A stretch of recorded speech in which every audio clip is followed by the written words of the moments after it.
హర్షిల్ సాయంతో తన అమ్మగారిని పోలీస్ స్టేషన్ నుంచి బయటకు తీసుకొచ్చాడు రుద్ర.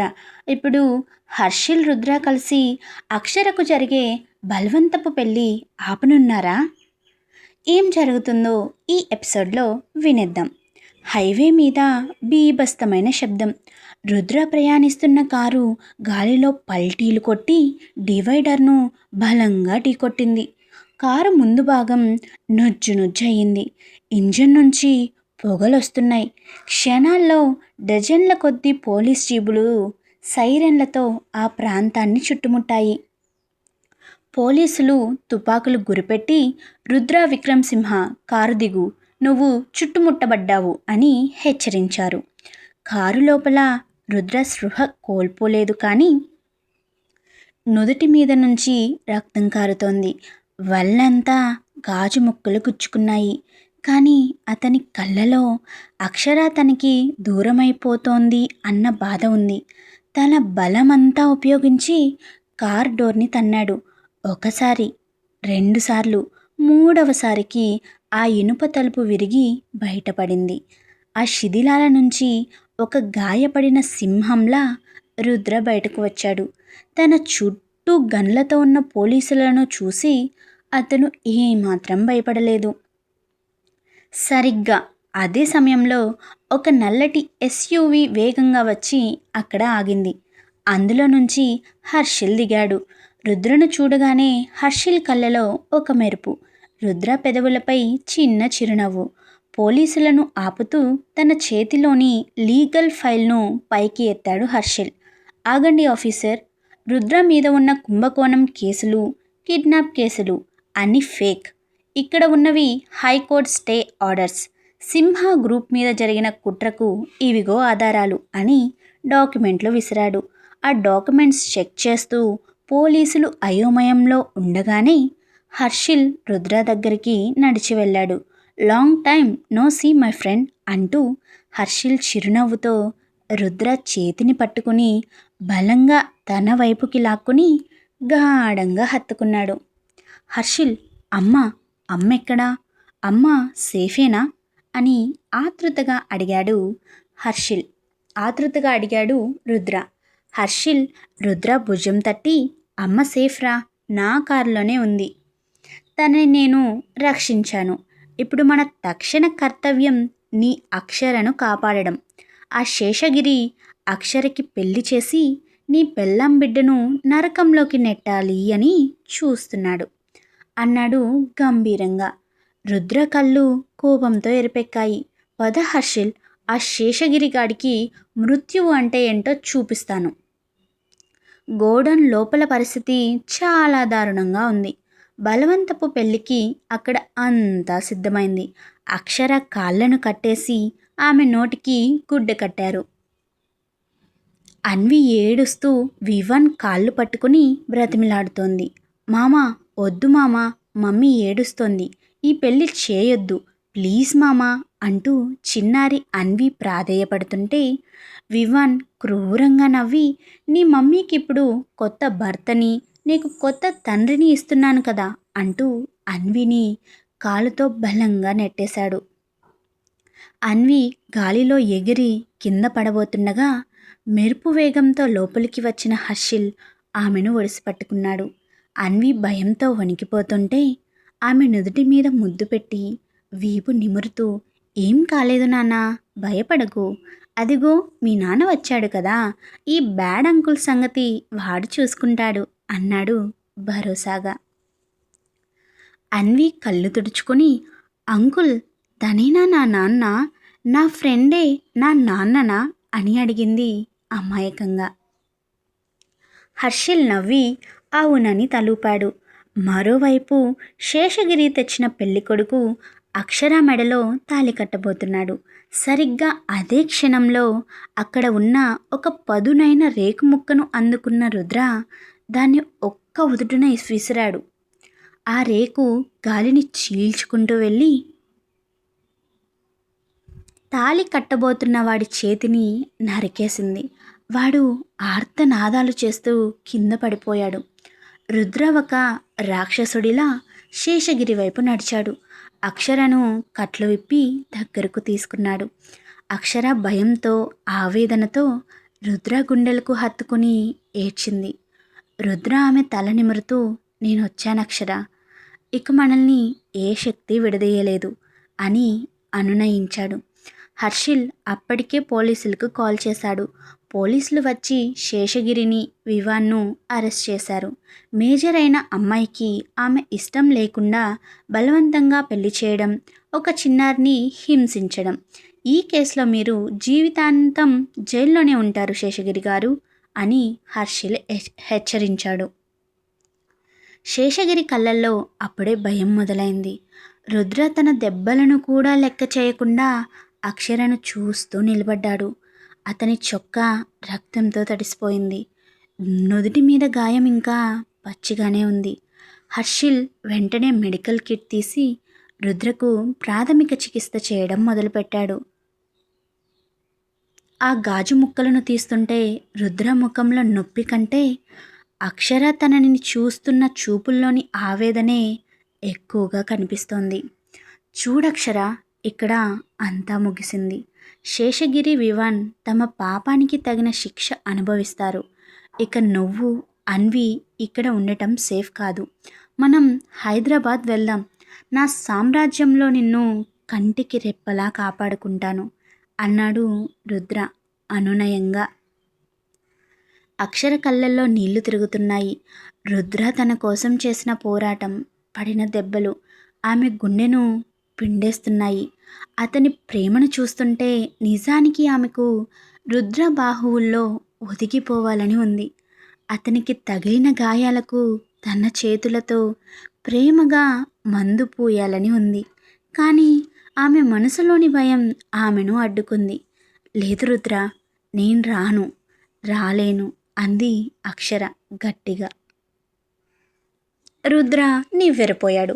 ఏమంటున్నావు అక్షర? నీకోసం నేను ప్రాణాలకు తెగించి వచ్చాను. ఇప్పుడు నిన్ను వదిలి నేనెలా వెళ్తాను? సరిగ్గా అందుకే నేను రానంటున్నాను రుద్ర. నువ్వు నాతో ఈ 2 రోజులు ఉన్నందుకే నీ కారు పల్టీలు కొట్టింది. నీ ఒళ్ళంతా రక్తం ఓడుతోంది. నేను నీ జీవితంలో ఉంటే నీకెప్పుడూ ప్రమాదమే. నీ శత్రువులు నన్ను, అన్విని అడ్డం పెట్టుకుని నిన్ను చంపేస్తారు. నేను నీకు బలం కావాలనుకున్నాను, కానీ నీ బలహీనత అవ్వాలని లేదు నాకు. దయచేసి మమ్మల్ని వదిలే రుద్ర, వెళ్ళిపో. అక్షర ఆవేశంగా అరిచింది. అక్కడే ఉన్న చాముండి ముందుకు వచ్చి, అమ్మా అక్షర, పిచ్చి పనులు చేయకు. వాడు నీ కోసం చావడానికైనా సిద్ధపడ్డాడు. వాడు నీ బిడ్డకు తండ్రి.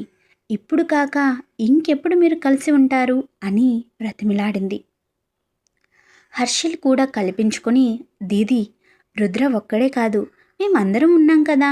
హైదరాబాద్లో వాడికి ఉన్న పవర్ ఏంటో నీకు తెలియదు. అక్కడ రుద్ర అడుగు పెడితే శత్రువులకి వణుకు పుడుతుంది.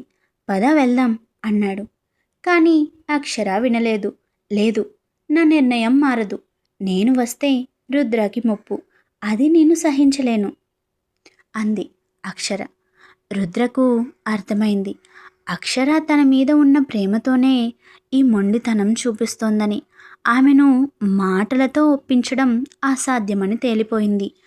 రుద్ర నెమ్మదిగా అన్వి దగ్గరికి వెళ్ళాడు.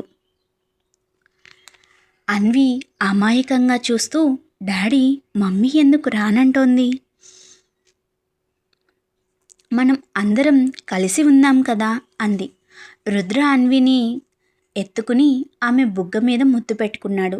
తర్వాత అక్షర వైపు తిరిగి గంభీరంగా చూశాడు. అక్షర, నీకు నీ భయం ముఖ్యమైతే నాకు నా బిడ్డ ముఖ్యం. నువ్వు రాకపోయావు, కానీ నా బిడ్డ మాత్రం నా దగ్గరే ఉంటుంది. నీకు అన్వి కావాలి అంటే నువ్వు హైదరాబాద్ రావాల్సిందే. అప్పటి వరకు ఈ అన్వి తన తండ్రి దగ్గరే ఉంటుంది అన్నాడు రుద్ర. రుద్ర మాటలకు అక్షర షాక్ అయింది. రుద్ర, ఏం చేస్తున్నావు? అన్విని ఇవ్వు అని అరిచింది. కానీ రుద్ర వినలేదు. అన్విని చంకన పెట్టుకుని వేగంగా హర్షిల్ కార్ వైపు నడిచాడు. హర్షిల్ కూడా పరిస్థితి అర్థం చేసుకుని రుద్రకి సపోర్ట్ చేస్తూ, సారీ దీదీ, ఇక నీ ఇష్టం అని కార్ డోర్ తీశాడు. చాముండి కూడా నిట్టూర్చి కార్లో ఎక్కి కూర్చుంది. కార్ స్టార్ట్ అవుతుండగా అన్వి కిటికీలోంచి బయటకు తలపెట్టింది. హర్షిల్ అన్వి వైపు చూసి మెల్లగా కన్ను కొట్టాడు. అన్వికి అంతా అర్థమైపోయింది. అన్వి ఏడుపు ముఖం పెట్టి, మమ్మీ, నాకు మమ్మీ డాడీ ఇద్దరూ కావాలి. నువ్వు రాకపోతే నేను డాడీతోనే వెళ్ళిపోతాను. నీకు నేను కావాలి అంటే నువ్వు కూడా డాడీ చెప్పినట్టు వినాలి. రా మమ్మీ, ప్లీజ్ అని పిలిచింది. అక్షర కారు వెంట పరిగెత్తింది. రుద్ర, అన్వి ఆపండి అని అరిచింది. కానీ హర్షిల్ కార్ స్పీడ్ను పెంచాడు. ధూళి మేఘాలను వదులుతూ కార్ హైవే మీద దూసుకుపోయింది. అక్షర అక్కడే మోకాళ్ళ మీద కూలబడిపోయింది. అన్వి లేకుండా తను ఒక్క క్షణం కూడా ఉండలేదు. రుద్ర తన వీక్ పాయింట్ను కరెక్ట్గా కొట్టాడని ఆమెకు అర్థమైంది. కన్నీళ్లు తుడుచుకుని ఆవేశంగా లేచి నిలబడింది. సరే రుద్ర, నువ్వు అనుకున్నది ఎలా జరుగుతుందో నేను చూస్తాను.